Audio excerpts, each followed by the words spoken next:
Hello? Can you hear me? I'm pretty sure. Okay. Oh my gosh.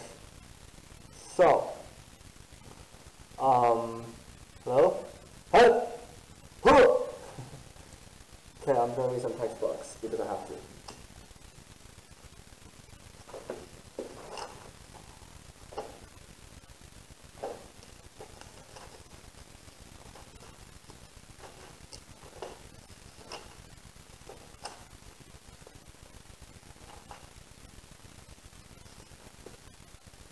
An encyclopedia was once written by experts and carefully edited. The person in charge of the formal title and the authors of each entry worked for the publisher. The encyclopedia was expensive to buy and tightly controlled by the publisher.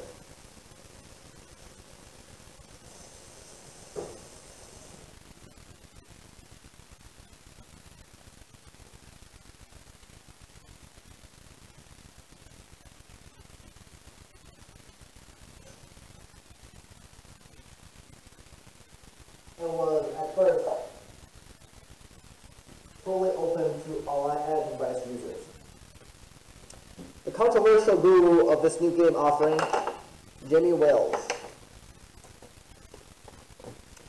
does not have a formal title such as CEO or president, even though he is on the board of directors of the Wikipedia Foundation that runs the website. He is the first driving force behind an idea he attributes to libertarian economist F.A. Hayek. This idea, while information is dispersed, decisions should be left to those with most local knowledge. Thus, hundreds of individuals edited Wikipedia entries every day to provide corrections and update the material. They collectively interacted to update Wikipedia in real time, but not all entries were accurate, and this created controversy according to Wales. Errors are human. Openness is the solution, not the problem. Wikipedia, this is a little bit smaller, this is so annoying. Okay. Wikipedia's tremendous growth and popularity, as well as even a few hoaxes, have led Sue Gardner, Wikipedia Foundation's executive director, to institute a number of editorial controls. She also enforced the rule to take a neutral point of view. Now, there are some 1,000 official editors, and it is more difficult to provide a change to a user's material. If you want to modify an entry on a current business CEO, for instance, it will be reviewed by a Wikipedia administrator. Wales' original notion of total user control is fading. Wikipedia's current challenge is to keep the excitement of contributions and openness while exerting some power to protect its integrity. What do power and politics have to do with the interaction among individuals, inside or outside of organizations? Plenty. The basis for both power and politics is the degree of interconnections among individuals. As individuals pursue their own goals within an organization, they must also deal with the interests of other individuals and their desires. There are never enough resources, money, people, time, or authority to meet people's needs. Managers may see a power gap.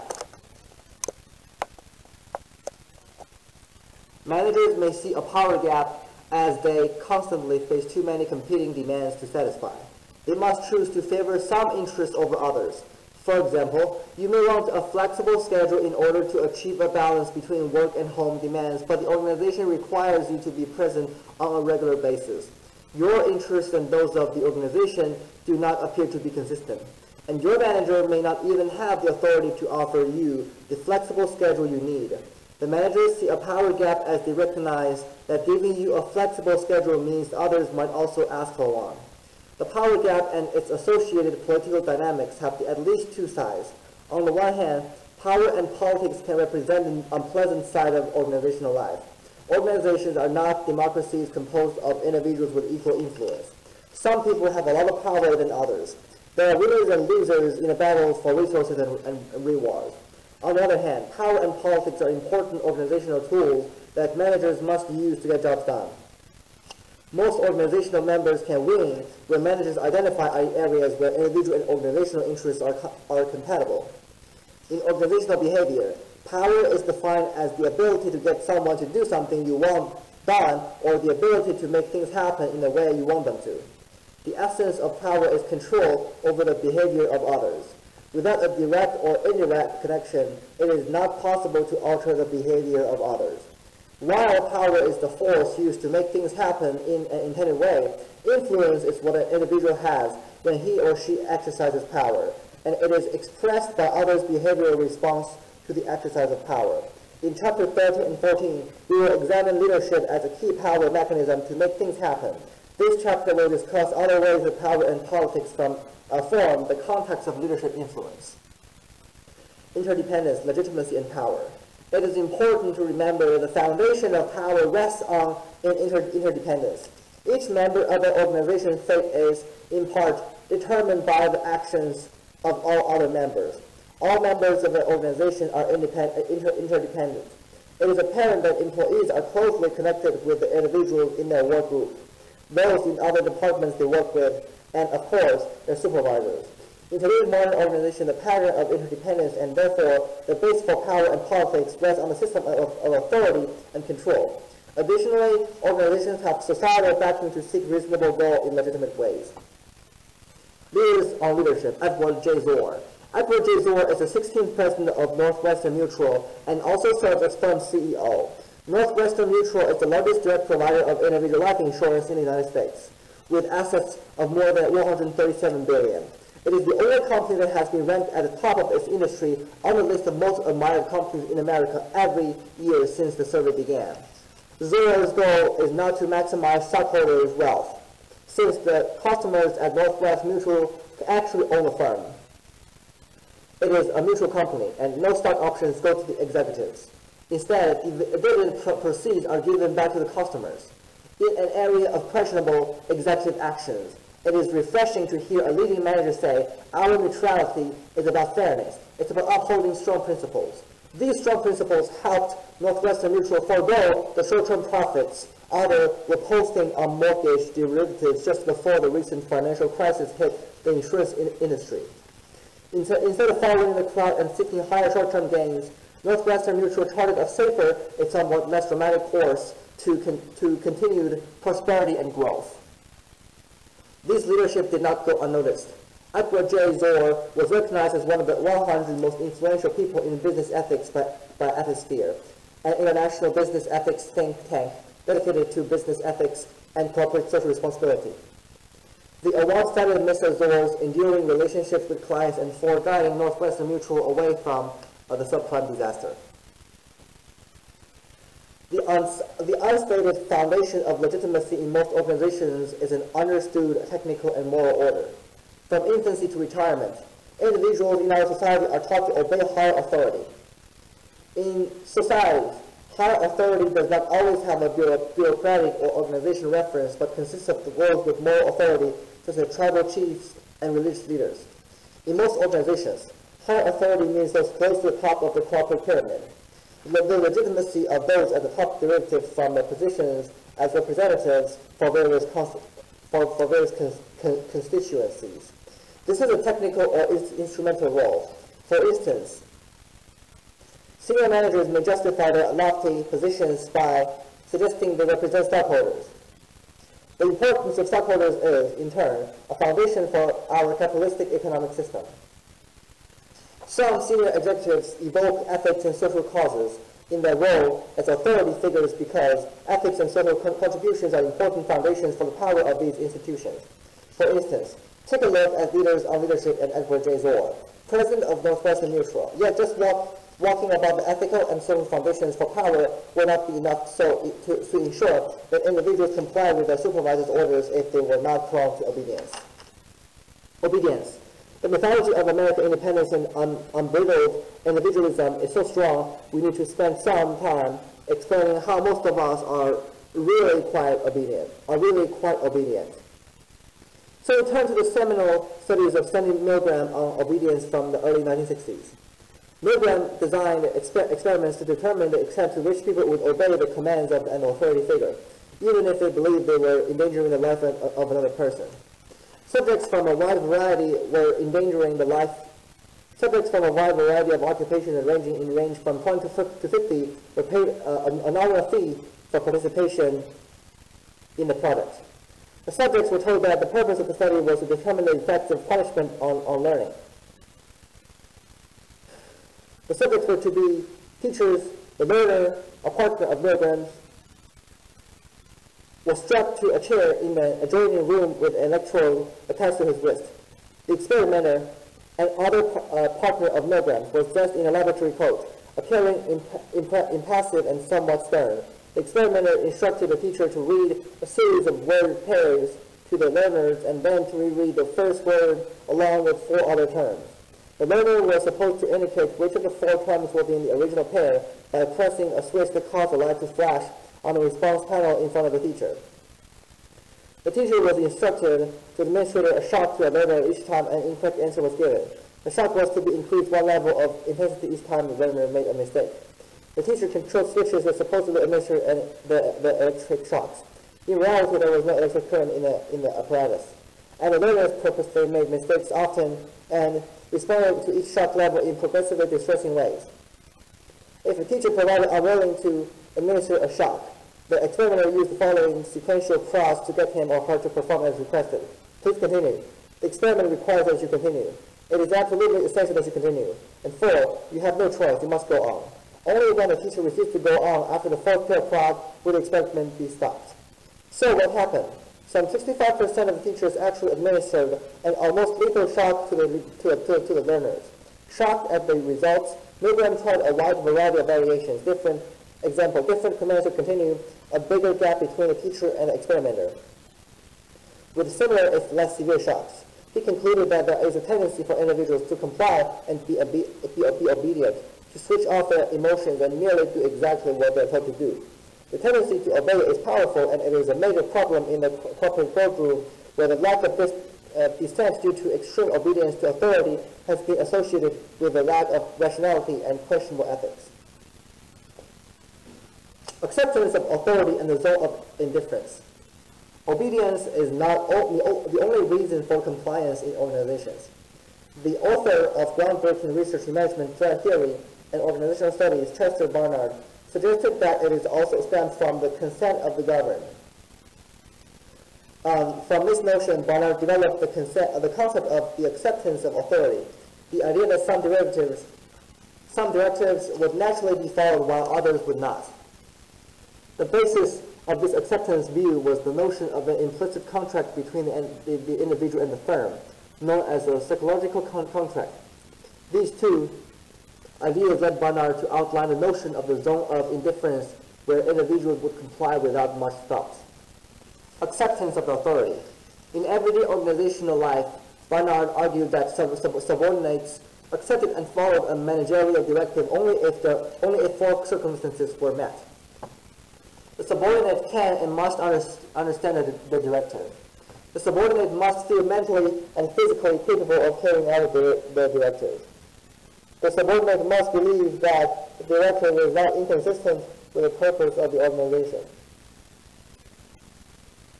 The subordinate must believe that the directive is not inconsistent with his or her personal interests. Very true.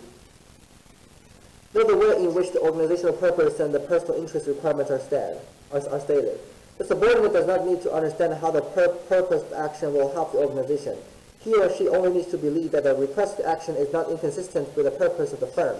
Barnard found the issue of personal interest to be more complicated, and he built his analysis on the notion of a psychological contract between the individual and the firm.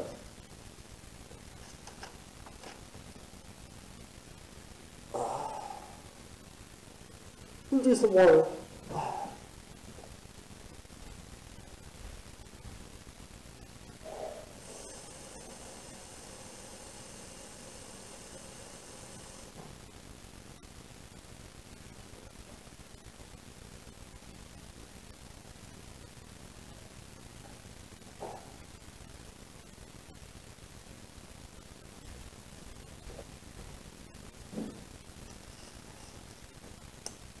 I need to wipe my glasses.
Acceptance of authority. In everyday organization life, Barnard argued that subordinates accepted or followed a managerial directive only if four circumstances were met. The subordinate can and must understand the directive. The subordinate must feel mentally and physically capable of carrying out the directive. The subordinate must believe that the directive is not inconsistent with the purpose of the organization. The subordinate must believe that the directive is not inconsistent with his or her personal interests. Zone of indifference. Most people seek a balance between what they put into an organization and what they get from an organization in return. Within the boundaries of the psychological contract, therefore, employees will agree to do many things in and for the organization because they think they should, in exchange for the inducements. They recognize the authority of the organization and its managers to direct their behavior in certain ways. Outside of the psychological contracts, boundaries, however, things become much less clear. The notion of psychological contract turns out to be a powerful concept, particularly in a breach where an individual feels the contract has been violated. When employees believe the organization has not delivered on its implicit promises, in addition to disobedience, there is less loyalty, higher turnover intentions, less job satisfaction. Based on his acceptance view of authority, Chester Barnard calls the area in which authoritative directions are obeyed the zone of indifference. It describes the range of requests to which a person is willing to respond without subjecting the directives to critical evaluation or judgment. Directives falling within the zone are obeyed routinely. Requests or orders falling outside the zone of indifference are not considered legitimate under terms of the psychological contract. Such extraordinary directives may or may not be obeyed. This link between the zone of indifference and the psychological contract is shown in Figure 12.1. The zone of indifference is not fixed. There may be times when a boss would like a subordinate to do things that fall outside of the zone. In this case, the manager must enlarge the zone to accommodate additional behaviors. We have chosen to highlight a number of ethical issues that are within or maybe beyond the typical zone of indifference. Research on ethical managerial behavior shows that supervisors can become sources of pressure for subordinates to do such things as support incorrect viewpoints, sign false documents, overlook the supervisor's wrongdoing, and conduct business with the supervisor's friends. Most of us will face such ethical dilemmas during our careers. There are no firm answers to these issues as there are cases of individual judgment. We realize that saying no or refusing to keep quiet can be difficult or potentially costly. We also realize that you might be willing to do some things for one boss but not another. In different terms, the boss has two sources of power. Power position derived from his or her position in the firm, and personal power derived from the individual actions of the manager.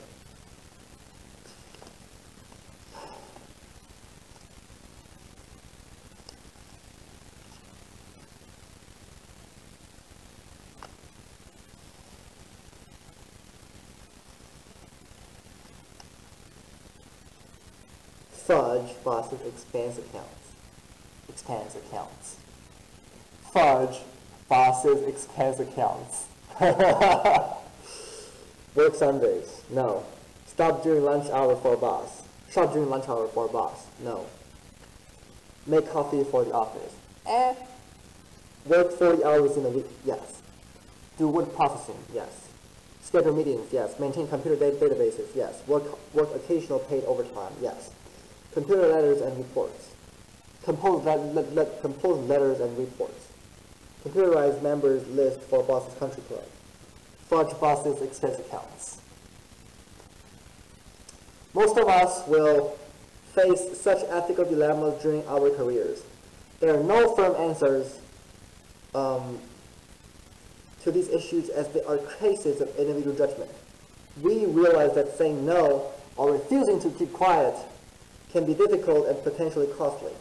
We also realize that you might be willing to do some things for one boss but not another. In different terms, the boss has two sources of power. Power position derived from his or her position in the firm, and personal power derived from the individual actions of the manager. Sources of power and influence. Within each organization, a manager's power is determined by his or her position and personal power, his or her individual actions, and the ability to build upon combinations of resources. Position power. One important source of available to a manager stems solely from his or her position in the organization. Specifically, position power stems from the formal hierarchy or authority vested in a particular role. There are 6 important aspects of position power: legitimate, reward, coercive, process, information, and respective power. Based on our discussion of obedience and the acceptance theory of authority, it is easy to understand legitimate power, or formal hierarchical authority. It stems from the extent to which a manager can use subordinates' internalized values or beliefs that the boss has a right of command to control their behavior. For example, the boss may have the formal authority to approve or deny such employee requests as job transfers, equipment purchases, personal time off, or overtime work. Legitimate power represents the unique power a manager has, because subordinates believe it is legitimate for a person occupying a managerial position to have the right to command. If this legitimacy is lost, authority will not be accepted by subordinates. Ethics of incentive systems. Incentives are a major way of influencing employees. From a purely economic standpoint, the ethical issue is the degree of choice that an individual has over the ramifications of his or her behavior. Or in simple terms, do you choose to go after the incentive offered? For instance, telemarketers are often required to read a script that includes best and honest statements. If they read a script, they're given a bonus. If they depart from the script, no bonus is given, thereby encouraging the employee to act in a way that may be considered unethical. Incentives can also be seen in political terms as a use of reward power. Some suggest that in addition to voluntarism, incentives are ethical only when their purpose is legitimate and when they do not affect the character of the individual being offered the incentive. For example, a CEO's bonus may depend upon a short-term increase in the firm's stock price. That sounds fine until you recognize that the bonus may be in the tens of millions of dollars and the CEO is tempted to trade short-term gains, reductions in R&D, or longer-term benefits.